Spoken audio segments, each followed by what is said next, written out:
Bienvenue dans Ciel ma planète, le podcast qui aborde les enjeux climatiques avec pédagogie en interviewant des invités en action. Nous aborderons des thématiques du quotidien en discutant des constats et des solutions applicables.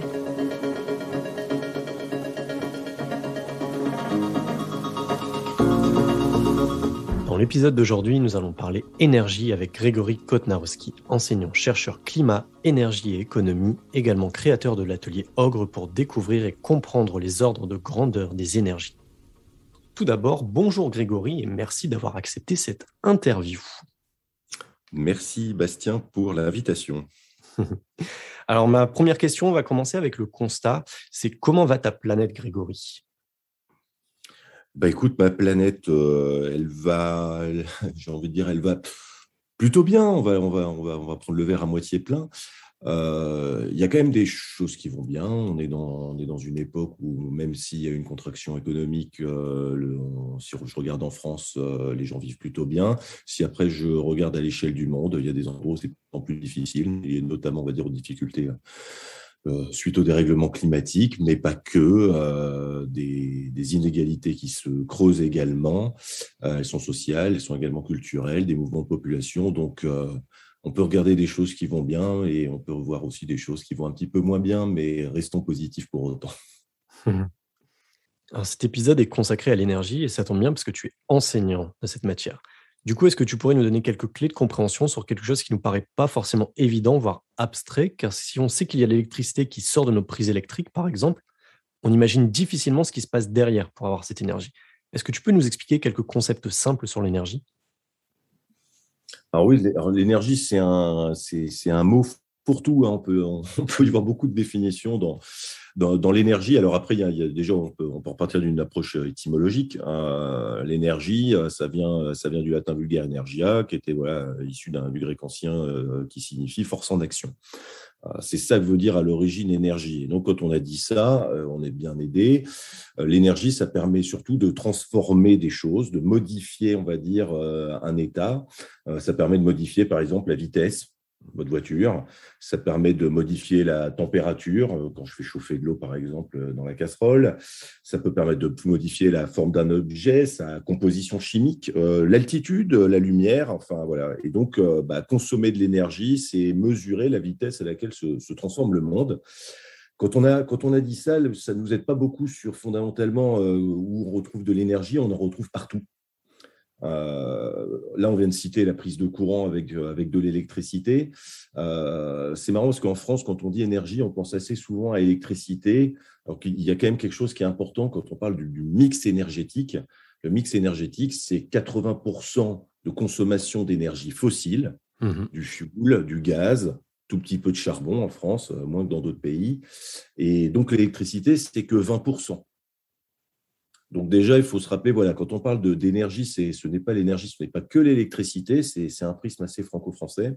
L'énergie, c'est beaucoup d'énergie fossile. Votre voiture, aujourd'hui, il y a quelques voitures électriques, mais la majorité, elles tournent avec de l'essence ou du diesel. Et quand on se chauffe, on se chauffe aussi assez souvent avec du gaz, de temps en temps des vieilles chaudières fioul. Et certes, il y a quelques pompes à chaleur au radiateur électrique, mais aujourd'hui, le chauffage gaz est quand même prédominant. Donc l'énergie, si on parle de type d'énergie, c'est majoritairement des énergies fossiles et 20% d'électricité. Donc ça, c'est à replacer. Si on regarde à l'échelle du monde, aujourd'hui, on consomme à peu près 100 millions de barils de pétrole par jour dans le monde. On est revenu à peu près à la barre des 100 millions. On avait baissé un petit peu pendant la période Covid.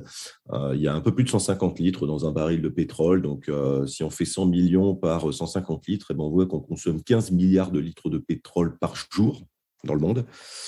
À l'échelle de l'Europe, là je viens de parler du monde, à l'échelle de l'Europe, on a une taxe carbone qui vient d'augmenter, qui est passée à $60 en quelques mois, 60 euros, pardon, on est en Europe, 60 euros la tonne de carbone. Ça a eu un impact important également dans le système de production électrique notamment, puisque là où le charbon coûtait moins cher, produire de l'électricité avec du charbon, il y a des centrales de production électrique à charbon, notamment, il y en a pas mal en Allemagne et en Pologne, si on regarde à l'échelle de l'Europe, avec une taxe carbone qui augmente.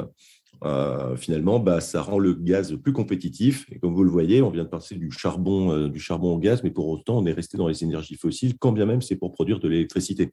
Mhm.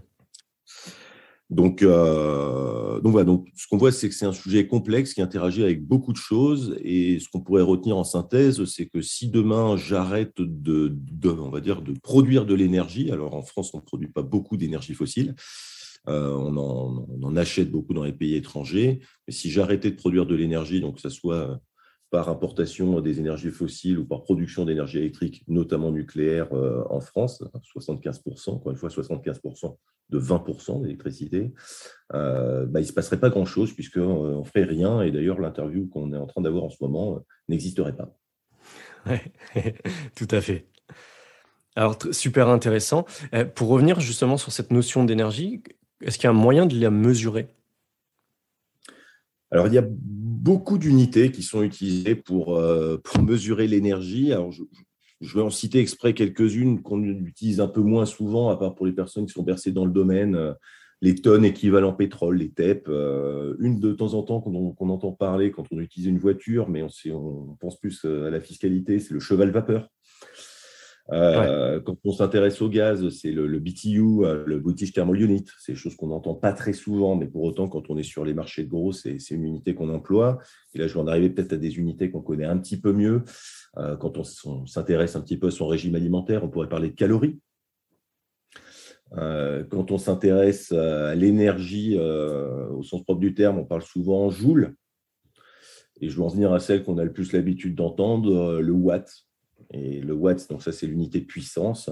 Et donc, en consommation, si on regarde nos factures d'énergie, on consomme de la puissance sur une durée. Et comme on consomme de la puissance sur une durée, ça devient des watts-heure. Donc, souvent, on consomme des kilowattheures. C'est ce qui est inscrit sur notre facture, qui sont convertis en euros et qu'on a la chance de payer normalement tous les mois, voire tous les ans. Et est-ce que nous, en tant qu'être humain, on a une idée de l'ordre de grandeur? Par exemple, tu as parlé de calories tout à l'heure, donc les végétaux absorbent l'énergie du soleil grâce à la photosynthèse. Nous, on va manger ces végétaux pour intégrer des calories en nous qui vont nous permettre de produire de l'énergie. Et justement, tu parlais de l'être humain et par exemple, on va prendre un grille-pain. Est-ce qu'on a une idée de l'ordre de grandeur justement entre ce que nous, êtres humains, on est capable de produire, ce que ce grille-pain peut produire comme énergie ou ce qu'il consomme? Donc oui, on a des idées là-dessus. Si on regarde, on parlait de calories, les besoins d'un corps humain. Alors, on parle souvent, ce que vous voyez sur vos paquets de nourriture, quelle qu'elle soit, c'est souvent, il y a marqué kcal. Donc, c'est des kilocals. Il faut savoir que 1000 kilocals égale 1 grand C, 1 calorie. Donc, il faut faire attention justement aux conversions parce qu'il y a déjà un facteur 1000 là, quand on a dit ça. Donc, pour un corps humain, alors je veux dire une morphologie moyenne, homme, femme, densité musculaire, les besoins morphologiques vont être aux alentours de 1500 à 2000 kcal par jour pour une personne. Donc, quand on a dit ça, il y a plusieurs moyens d'obtenir ces kcal. C'est la nourriture que vous ingérez, effectivement, peut être des végétaux. Pour ceux qui sont des amoureux de McDonald's, quand vous mangez un Big Mac, il y a marqué le nombre de kcal lorsque vous ingérez ce Big Mac. Donc, d'ailleurs, a priori, 3 Big Mac par jour devraient suffire pour vous nourrir. Quand je dis ça, vous aurez peut-être quelques carences, mais si on regarde d'un point de vue purement énergétique, calorique, ça devrait suffire à pourvoir vos besoins énergétiques. Si on fait la conversion avec le grille-pain, donc le grille-pain, lui, il a une puissance appelée qui est donc généralement en watts. Donc un grille-pain, je vais prendre une valeur exprès moyenne, à peu près 1000 watts. Voilà. Il y aura des grille-pains un peu moins puissants, des grille-pains un peu plus puissants, suivant que vous pouvez faire griller une ou 4 tranches en même temps, donc le nombre de résistances que vous avez à l'intérieur. Donc pour un grille-pain de 1000 watts, si vous le faites tourner pendant 1 heure, ce qui paraît très très long quand même pour faire griller votre pain quand même, ça doit être de l'ordre normalement de quelques minutes. Un grille-pain 1000 watts qui tournerait pendant 1 heure, ça fait 1000 fois 1, 1000 watts-heure et donc 1 kilowattheure. Si je regarde ce kilowattheure pour avoir fait tourner votre grille-pain pendant 1 heure et que je convertissais pour donner un équivalence de l'énergie calorique en kilowattheure, donc nos 1500, 2000 kcal, on serait sur quelque chose de l'ordre de 2 à 3 kilowattheures. Donc, quand vous avez fait tourner votre grille-pain pendant 3 heures, 3 fois 1000 égale 3000 Wh égale 3 kWh, on voit que vos besoins humains, donc de 2 à 3 kWh, conversion d'énergie calorique par rapport au grille-pain, c'est 3 heures de grille-pain. Quand on a dit ça, on se dit, mais tiens, finalement, en quoi c'est utile ? C'est utile parce que si finalement on devait nous-mêmes produire la quantité d'énergie qui vous permet de faire fonctionner toutes ces machines, vous, la puissance de vos jambes, allez, pour se donner encore une fois un ordre de grandeur, c'est à peu près 100 watts de puissance. C'est bien une valeur moyenne.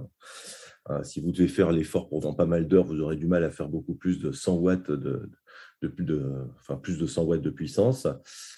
Pour faire marcher votre grille-pain, a priori, avec 100 watts de puissance, pour obtenir 1 kWh, il faudrait que vous pédaliez, si on peut faire la puissance que vous feriez avec un vélo, pendant 10 heures, puisque 100 watts fois 10 heures égale 1000 Wh et donc égale 1 kWh. Donc, ça vous donne une idée du temps à faire fonctionner votre corps pour pouvoir produire ces kilowattheures si vous devez le faire nous-mêmes. Merci beaucoup pour ces clarifications. Souvent, on entend parler de décroissance énergétique, c'est-à-dire que nous aurons dans les prochaines années accès à moins d'énergie qu'aujourd'hui, de par, au fait, aujourd'hui, notre dépendance aux énergies fossiles. Tu as dit que les 3/4 des énergies primaires dans le monde sont le charbon, le pétrole et le gaz. Et on sait que ça émet des gaz à effet de serre. Et d'un autre côté, il y a une difficulté de ressources, d'accessibilité des ressources. Donc, qu'est-ce que tu penses de la décroissance énergétique, justement, pour les années qui arrivent? Alors, décroissance énergétique, si on regarde déjà dans l'histoire de l'humanité, ce qui s'est passé jusqu'à aujourd'hui, on n'a jamais été dans une phase de décroissance énergétique. Il n'y a que de la croissance énergétique. Et si on regarde même depuis une cinquantaine d'années, on pourrait parler d'exponentielle de croissance énergétique. Donc, imaginez à court terme un monde en décroissance énergétique. A priori, ça ne devrait pas être encore le cas. Par contre, si on parle à 20 ans, 50 ans, qu'il y aura probablement une contraction de l'énergie, c'est possible. Alors, en partie par probablement une baisse des réserves qui sont disponibles, notamment des énergies fossiles, et qui devraient nous amener soit à en avoir moins, soit à la payer de toute façon beaucoup plus cher, puisque les conditions d'extraction feront que ça sera plus cher d'extraire cette énergie. Et donc, si c'est plus cher de l'extraire, forcément, les consommateurs finaux la paieront plus cher in fine. Et donc, aujourd'hui, on parle souvent de précarité énergétique. Donc, quand on augmente fortement le prix de l'énergie, et d'ailleurs, c'est ce qu'on voit en ce moment, le prix du gaz a quand même explosé sur les marchés de gros. Si le prix du gaz explose, forcément, vous faites aussi exploser le prix de l'électricité, puisque vu qu'une partie de l'électricité est produite grâce au gaz, si la matière première qui a été utilisée, le combustible gaz, augmente, forcément, l'électricité qui a été produite grâce à celui-ci, forcément, augmente. Donc, a priori, qu'on devra apprendre dans des décennies, et c'est toujours très difficile, c'est pour ça que je ne prends pas le risque de donner un temps, puisque ce qu'on ne sait jamais, c'est vraiment quelle est la temporalité de tout ça. C'est un peu comme le dérèglement climatique. On sait que ça arrive. Si on devait vraiment parler des gros effets, quand est-ce qu'ils vont arriver, je ne pense pas que les scientifiques diraient « tiens, ça va être en 2034 et pas en 2035 ou en 2033 ». Donc, c'est pareil pour l'énergie. Voilà. Mais donc, par contre, là, je veux dire, ces conditions qui sont à la fois structurelles, je veux dire, puisque voilà, il y a du conjoncturel et du structurel, et donc forcément, on sait que ça va arriver. Donc, il faut s'habituer probablement à avoir moins d'énergie fossile. Et comme la majorité, comme on le disait en introduction, de notre mix énergétique est composée par ces énergies, donc il y aura moins d'énergie tout court et ou beaucoup plus cher. Donc oui, il faut s'habituer, il faut anticiper même. Et c'est pour ça que quand on parle de transition, c'est là où ça fait sens, c'est parce que c'est justement pour éviter que ça soit trop brutal, voilà, de modifier nos modèles pour qu'ils soient à la fois moins consommateurs d'énergie, plus sobres tout simplement, et donc éviter on va dire que la majorité de nos moyens financiers servent à financer l'énergie et pas finalement à financer le fait d'avoir un mode de vie qui soit le plus confortable possible. Il ne sera pas forcément toujours aussi confortable que ce qu'on connaît aujourd'hui. Du coup, toi, Grégory, comment vas-tu malgré ce constat? Comment je vais? Ce que je disais, c'est moi, j'essaie de rester, je disais, il faut rester positif. Donc, j'essaie d'avoir une forme de continuité par rapport à mes premiers mots. Je pense qu'il faut rester positif. Il y a des actions qui sont mises en œuvre aujourd'hui. Alors, peut-être qu'on vit tous dans des bulles et donc on a du mal à voir quelle est la réalité du monde, mais j'ai l'impression de voir des gens qui s'engagent et un nombre qui grandit. Il y a plusieurs choses qui nous permettent de voir ça. Il y a un monde comme la fresque du climat. Il y a énormément de gens qui deviennent animateurs de la fresque du climat, par exemple, et de gens qui y participent. Donc, c'est des choses qui sont rassurantes et qui montrent qu'il y a un intérêt. Donc, comment je vais? Je vais bien, j'essaie de faire de mon mieux et surtout, j'essaie d'être heureux dans un monde où on vit avec un peu moins et j'essaie donc de m'appliquer le fait de vivre des fois avec un peu moins et on est heureux tout le temps. Ça va nous permettre d'arriver sur la partie de contexte, où après avoir discuté du constat avec toi, du constat de la planète, nous allons essayer de comprendre comment tu trouves ta place dans ce contexte particulier. Et toujours vis-à-vis de ce constat, comment est-ce que tu agis aujourd'hui? Est-ce que tu as des exemples concrets de cette mise en action? Dans ma vie personnelle, je suis dans un logement qui est isolé thermiquement par l'extérieur, avec une pompe à chaleur. Et donc, en ce moment où on se parle, et pourtant je vis dans le sud de l'Alsace, donc ce n'est pas l'endroit le plus chaud de France, mon chauffage n'est pas allumé. Il fait 23 degrés, comme quoi un logement bien isolé avec des triples vitrages, eh ben, ça permet d'avoir des apports solaires, quand même, il n'y a pas beaucoup de soleil qui sont suffisants pour être dans un logement dans lequel il fait 22 degrés sans chauffage. Oui. Donc, je ne consomme pas d'énergie à part celle qui me est apportée naturellement par le soleil. Et pour autant, je vis confortablement, puisque 22 degrés, je pense que certains conviendront, c'est une température plus qu'acceptable pour un intérieur. Donc, ça, c'est des choses, d'ailleurs, c'est des investissements qu'on a fait pour être capable d'en arriver là. J'ai réduit la taille de mon véhicule il n'y a pas longtemps. Je suis passé à un petit véhicule thermique. Et ceux qui me diront, mais pourquoi vous n'êtes pas passé à un petit véhicule électrique? Simplement parce que mes distances de déplacement étaient trop importantes pour que l'autonomie des véhicules électriques actuels, et là je parle des petits véhicules électriques, je ne parle pas des gros véhicules électriques de type Tesla, ou autres véhicules de 2 tonnes. Voilà, donc j'essaye on va dire, sur des éléments comme ça, déjà de réduire mon niveau de consommation sur les énergies directes. Je n'ai jamais été quelqu'un qui achetait énormément de produits manufacturés pour le reste de ma vie parce que j'ai peu de besoins, donc là-dessus, j'ai peu de variables. Et pour moi, l'effort le plus difficile que j'ai encore à consentir, mais sur lequel j'essaie de progresser, c'est ma consommation du régime carné, donc de viande. Et voilà, c'est encore un passage que j'ai du mal à faire, de le supprimer totalement. Donc, j'ai encore beaucoup d'axes de progression. Et comme tout le monde qui travaille dans ces domaines-là, j'ai encore des contradictions à surmonter. Mmh. Donc ça, c'était plutôt pour ma vie personnelle. Si je prends dans ma vie professionnelle, donc tu l'as dit au début, quand tu m'as présenté, effectivement, je suis enseignant-chercheur. Donc, donc dans une école qui s'appelle l'ESTA, l'École supérieure des technologies des affaires, qui est basée à Belfort. Et donc, je pense pouvoir dire que mon métier, c'est quand même d'essayer de sensibiliser la jeune génération. Notamment, moi, je suis responsable des cours climat, énergie, économie avec une collègue, Sarah Alavi. Et donc, notre travail, c'est d'essayer de sensibiliser sur ces sujets, de faire en sorte que la jeune génération, mais qui va prendre sa place dans le milieu professionnel, ait en considération ces éléments pour essayer de l'appliquer au sein des organisations, que ce soit des entreprises, mais il n'y a pas que des entreprises, pour essayer de limiter l'impact des activités de ces organisations. Donc, pour moi, mon métier d'enseignant-chercheur, je pense que ça contribue directement à essayer d'avoir une action personnelle sur ça.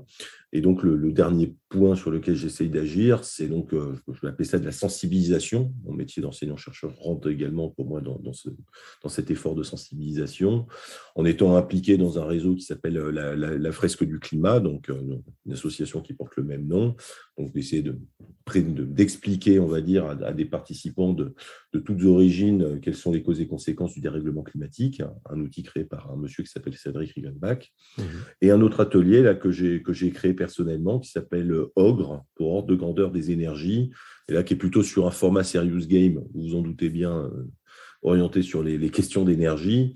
Aujourd'hui, on parle beaucoup d'installer des moyens de production d'énergie renouvelable.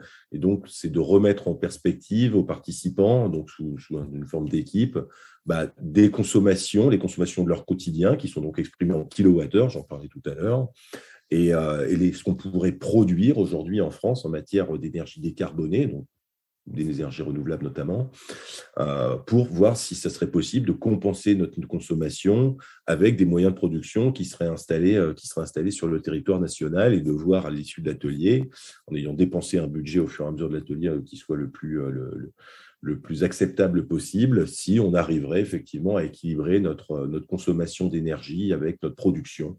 Et là, comme je n'ai pas envie de vous spoiler le résultat de l'atelier, je vous inviterai à y participer pour voir si c'est possible. Voilà, Alors, donc en synthèse, voilà, mon métier d'enseignant-chercheur et puis voilà, des engagements, on va dire, bénévoles et associatifs dans la sensibilisation sur à la fois les sujets climat, énergie, économie. alors, pour revenir rapidement sur l'atelier Ogre, est-ce que c'est quelque chose, si on souhaite participer, est-ce qu'il nous faut déjà des notions sur l'énergie ou est-ce que c'est accessible vraiment à monsieur et madame tout le monde? Et si on souhaite participer à un atelier, comment est-ce que l'on peut faire? Alors, merci pour la question. Quand j'ai constitué l'atelier, j'ai essayé de l'imaginer pour qu'il soit pour des non-experts. Alors certes, il va y avoir des chiffres, on parle d'énergie, donc on va consommer des kilowattheures, on va en produire, donc il y a des chiffres. Donc c'est sûr que si on déteste fondamentalement voir quelques chiffres, faut pas venir dans un atelier comme ça parce qu'on ne va pas se sentir bien. Mais par contre, il n'y a pas besoin d'avoir une expertise sur le sujet. Le but, c'est justement de découvrir des choses qu'on connaît pourtant. Enfin, voilà, je pense que la première fois que je vais vous dire, tiens, c'est le moment où vous pouvez installer des éoliennes, vous avez déjà vu une éolienne et vous voyez à quoi ça ressemble. Par contre, qu'est-ce que ça produit réellement une éolienne? Est-ce que si on recouvrait la région Bretagne d'éoliennes, est-ce que ça réglerait le problème?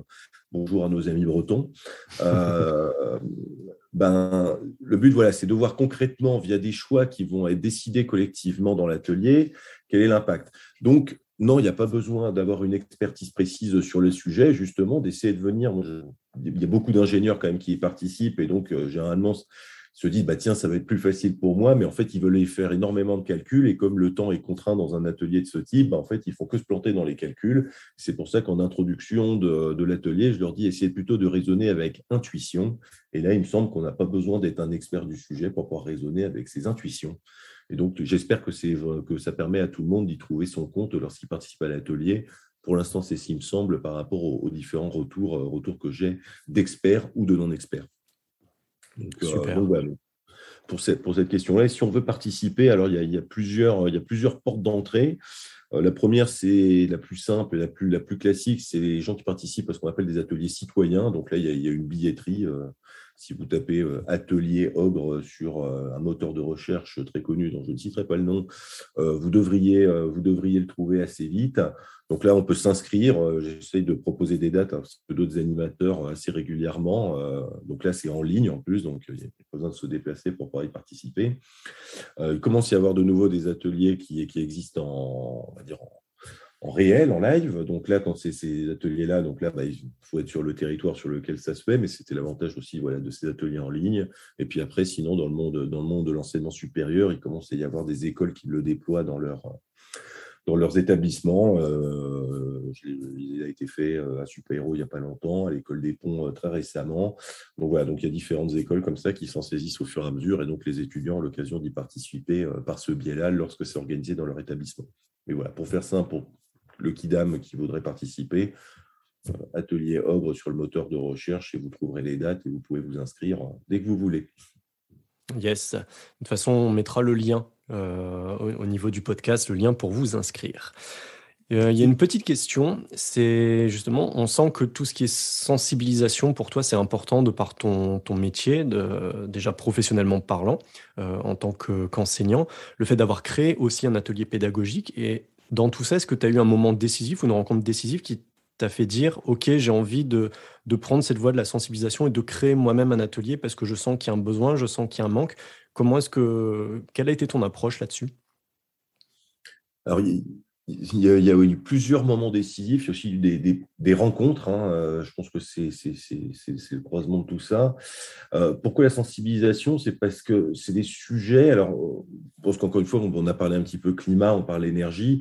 C'est des mots, quand on les dit, tout le monde a déjà entendu parler, je veux dire, de ces sujets-là. Et donc, tout le monde a un début de connaissance ou pense avoir d'ailleurs une connaissance pointue de ces sujets. Et pour autant, c'est quand on rentre un petit peu dedans qu'on voit qu'il y a des fois des croyances, mais qui ne sont pas forcément avérées.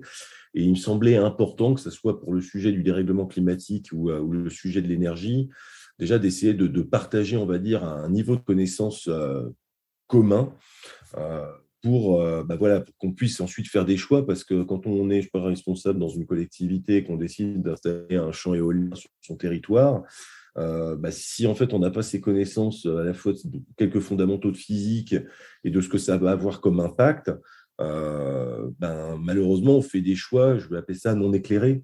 Mhm.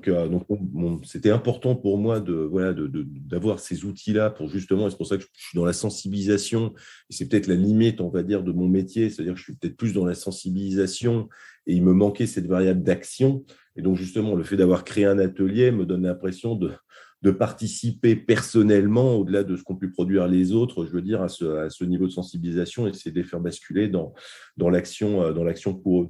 Et donc, si on parle plutôt du cheminement, j'ai envie de dire, il y a un moment décisif dans ma jeunesse, c'est que quand j'ai un peu moins de 10 ans, je vis 2 ans en Afrique, à Djibouti, pour ceux qui ça parle, c'est proche de la mer Rouge, Éthiopie, Somalie, voilà. Et donc, c'était pendant la guerre du Golfe, le Golfe 1. Et donc, c'était un pays très chaud. Les sécheresses, là-bas, c'est le quotidien. La malnutrition, c'est également le quotidien. Donc, pour ceux qui aiment la fresque du climat, il y a quelques cartes à la fin. Je pense que c'est un pays qui faisait quasiment toutes les cartes de la fin au même endroit. Donc, quand vous êtes très jeune et que vous êtes en contact finalement, et c'est pas juste vous voyez, des images qu'on voit à la télé ou dont on entend parler dans les journaux, c'est des choses que vous voyez très concrètement. Ça vous touche tout de suite, et quand vous êtes très jeune, vous êtes très perméable à tout ça. Et donc, on se dit tout de suite, tiens, j'essaierai, enfin, moi, c'est ce que c'est comme effet sur moi. Tiens, comment je pourrais essayer de faire en sorte qu'il y ait des gens, même si ce n'est pas moi directement qui pourrais tout changer, moi, essayer de participer à ce qu'il y ait des gens quand même qui vivent moins mal, parce que là, je ne pense pas qu'on puisse dire mieux, on va dire moins mal, parce que quand on ne mange pas à sa faim et qu'on en meurt, a priori, on ne peut pas déjà dire vivre mieux, mais déjà moins mal. Donc ça, c'est quelque chose qui, déjà très jeune, m'a touché, donc m'a intéressé par rapport à ces sujets-là, on va dire. Et ensuite, c'est des rencontres, puisque j'ai un parcours, on va dire, à la fois technique et, on va dire, sciences de gestion, sciences économiques. Moi, j'ai eu l'occasion de faire ma thèse de doctorat financée par EDF il y a une bonne dizaine d'années dans le cadre des programmes d'efficacité énergétique des bâtiments bas carbone en 2050, et tout ça se situait en Meuse-Haute-Marne. Pour ceux pour qui ça ne parle pas, la Meuse-Haute-Marne, je dirais les Madeleines de Commercy, je parlerai Verdun pour ceux qui sont plutôt des amateurs de guerre. Et donc, c'est l'endroit aussi où on va enfouir nos futurs déchets radioactifs, à Bure. Et donc, j'ai eu l'occasion de rencontrer des personnes absolument formidables, des gens brillants, en fait, qui m'ont aussi énormément aidé à comprendre, à m'améliorer sur ces sujets-là, que ce soit des universitaires, des gens de la recherche et développement. Et donc, je ne pourrais pas en citer une personne en particulier, mais des rencontres de gens qui m'ont vraiment permis de progresser dans ce domaine-là, et de maîtriser quand même ces concepts, et qui ont participé donc à ce cheminement personnel pour aboutir à la discussion qu'on a aujourd'hui, et donc à mon engagement dans ces ateliers, celui que j'ai créé, ou dans mon métier d'enseignant-chercheur aujourd'hui. Eh bien, super parcours. Merci. Alors merci Grégory. Nous arrivons à la dernière partie de cette interview qui va s'orienter vers les pistes d'action concrètes afin de transformer le constat que nous avons vu dans la première partie. Alors la question, c'est selon toi Grégory, quelles sont les 3 actions avec le plus d'impact positif pour ta planète et pourquoi ? Alors c'est une grande question, effectivement, puisque là maintenant, effectivement, je bascule de la sensibilisation à l'action. Alors, les 3 actions, je vais faire exprès de choisir des actions qui sont simples et que l'on peut mettre en œuvre. Elles vont être orientées par rapport à quelque chose que j'ai dit déjà en préambule. L'objectif numéro 1, c'est d'essayer de sortir des énergies fossiles. Et donc, s'il y a des actions à choisir dans un premier temps, c'est celles qui nous permettent de sortir le plus rapidement des énergies fossiles. Donc, on peut déjà essayer de travailler sur un axe qui est simple, c'est la sobriété. Suivant le logement, par exemple, dans lequel vous êtes, alors, si vous ne vous chauffez pas, il n'y a pas grand-chose à faire, vous êtes déjà d'une grande sobriété, mais il est toujours possible d'essayer de baisser la température de consigne d'1 degré. Si c'est vraiment impossible de le faire en journée parce qu'on est dans notre logement, on y travaille, le télétravail a renforcé ça, et qu'on est statique, qu'on est déjà à 19 degrés, des fois c'est un petit peu difficile, mais au moins déjà aussi pour la nuit, d'essayer de baisser comme ça ces températures de consigne. Ça ne demande pas d'investissement, c'est facile à faire, et directement ça a un impact qui est non négligeable. Et donc je vous invite à le faire, d'autant plus si vous êtes avec une chaudière gaz, une chaudière fuel ou sur un réseau de chaleur notamment. Voilà. Une autre action, c'est donc là où je parlais du chauffage. J'aurais pu vous parler, mettre en place de l'isolation, c'est exactement également des choses que j'ai évoquées tout à l'heure. Mais là, ça a un impact financier. Il faut être capable de consentir à l'investissement. Et quand on est locataire, a priori, ce n'est pas nous qui choisissons. Donc, certes, ce sont des bonnes idées, mais pour autant, pas forcément toujours facile à mettre en œuvre dans tous les contextes. Une autre qui peut être facile à mettre en œuvre, on a parlé du chauffage, on peut parler des déplacements, donc véhiculés. C'est d'essayer, dans la mesure du possible, d'utiliser le moins possible sa voiture. Si on n'a pas le choix, je fais partie des gens qui vivent dans un petit territoire rural, il n'y a même pas de transport en commun. Sans voiture, c'est impossible. Alors, on pourrait me dire, il ne faudrait pas vivre peut-être à cet endroit-là, mais dans ce cas-là, nos campagnes vont disparaître. Je ne suis pas sûr que ça règle le problème non plus. Et donc, d'essayer déjà de se dire, de réduire les déplacements. Les déplacements, j'ai envie de dire plaisir. Est-ce qu'on est obligé de partir loin en vacances, que ça soit, par exemple, en avion? On vit dans un pays magnifique et on a l'occasion de pouvoir aller dans plein d'endroits, des fois qui ne sont pas loin de chez nous, qui peuvent être très agréables aussi à découvrir. Et ça fait vivre aussi l'économie locale. Donc, que ce soit les déplacements personnels comme ça pour le plaisir. Et dans la mesure du possible, d'essayer même de basculer, mais ça nécessitera un investissement. Par exemple, basculer sur un véhicule électrique, par exemple, en France, ça fait sens puisqu'on a l'avantage d'avoir une électricité qui est décarbonée. Et donc, quand vous rechargez votre véhicule électrique, a priori, on va dire l'impact carbone de cette recharge est quand même plus faible que quand vous consommez de l'essence ou du diesel. Ouais. Donc ça, c'est déjà deux actions qui sont faciles à mettre en œuvre. Après, je pourrais vous en citer une autre qui est aussi un grand classique, mais qui est vrai, dont je disais que c'était d'ailleurs l'un de mes écueils en introduction. Si vous arrivez à manger moins de viande, ça serait bien, et pas forcément uniquement d'ailleurs bovine, que ce soit tout type de viande, puisque que ce soit volaille ou porcine. Aujourd'hui, pour élever des porcs, il faut beaucoup d'insecticides et de pesticides. Donc également, réduire toute notre consommation de régime carné de manière générale est quand même de toute façon positif. Et là, je ne pense pas forcément, vous voyez, qu'au méthane. Je pense également à toute la partie biodiversité, qui est aussi un sujet au moins si important que le dérèglement climatique et l'énergie. Tout à fait. D'ailleurs, je profite de cette perche pour préciser que le prochain épisode sera un épisode consacré à la biodiversité. Alors Grégory, notre question, quel est selon toi le plus grand défi pour les années à venir ? Alors, si on fait un défi, qu'on reste focus sur le sujet de l'énergie, puisque je pense que des défis, il y en a plein. Mais si je reste concentré sur la thématique qui nous fait nous rassembler aujourd'hui, je vais redire finalement quelque chose que je viens de dire en préambule sur nos actions. Le mix énergétique, ce sont des énergies fossiles, et donc le plus grand défi d'un point de vue énergétique, c'est d'être capable d'essayer de limiter au maximum notre consommation d'énergie fossile. Dans l'absolu, on aura toujours besoin d'un peu d'énergie fossile. Mais me dire qu'on demain on extrait toujours un peu de pétrole pour notamment, par exemple, faire des médicaments, puisque pas de médicaments sans la chaîne carbonée issue, que ce soit du pétrole ou du charbon. Donc, on aura toujours besoin d'un peu de pétrole et de charbon. Mais si c'était que pour faire des médicaments, on en a suffisamment sous terre pour tenir encore un gros paquet de temps. Donc, par contre, brûler des énergies fossiles dans un moteur thermique, là, par contre, c'est des choses dans lesquelles on va dire qu'on devrait arrêter le plus vite possible.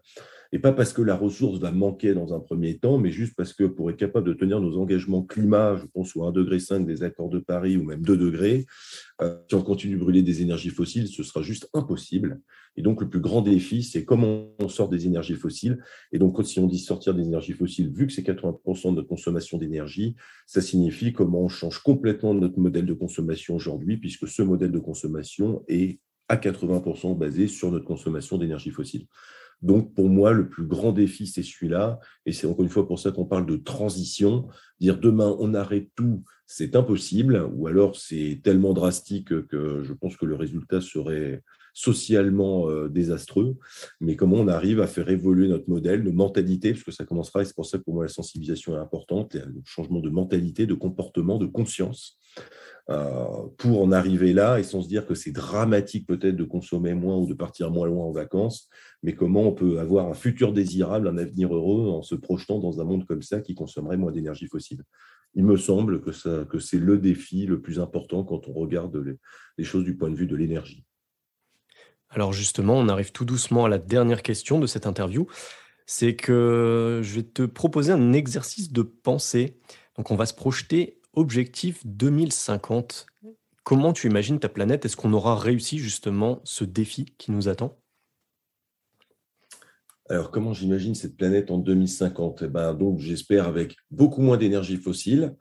A priori, un monde où on se déplace moins, dans un monde où si on consomme moins d'énergie, c'est aussi probablement un monde qui va moins vite, puisque je disais en préambule que si on regardait d'un point de vue étymologique, consommation d'énergie, c'est la vitesse à laquelle se transforme le monde. Et donc, si c'est la mesure de la vitesse à laquelle se transforme le monde, si on en consomme moins, il se transforme peut-être un peu moins vite.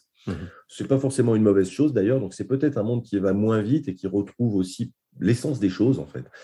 Le plaisir du moment et pas forcément le plaisir du futur. Et donc, j'espère un monde où on est heureux d'aller moins vite, qui sait peut-être de travailler même un peu moins. Si on travaille un peu moins, on est peut-être un peu moins riche, mais est-ce que c'est ça l'objectif numéro un? Et là, je pense d'abord aux pays développés comme les nôtres. Et quand je dis ça, je pense aussi de manière générale. Il y a des gens qui ont très peu et donc pour eux, ce n'est pas forcément le plus simple. Donc, ce n'est peut-être pas ceux-là qui ont le plus gros effort à fournir d'ailleurs.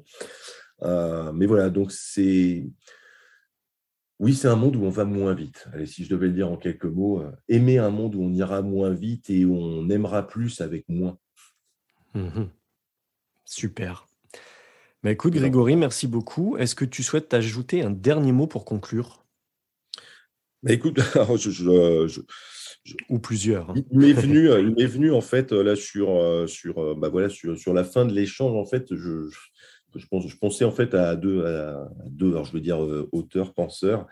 En fait, je pensais à une phrase d'Emmanuel Kant en fait, en me disant tiens, on mesure l'intelligence d'un individu à la quantité d'incertitude qu'il est capable de supporter.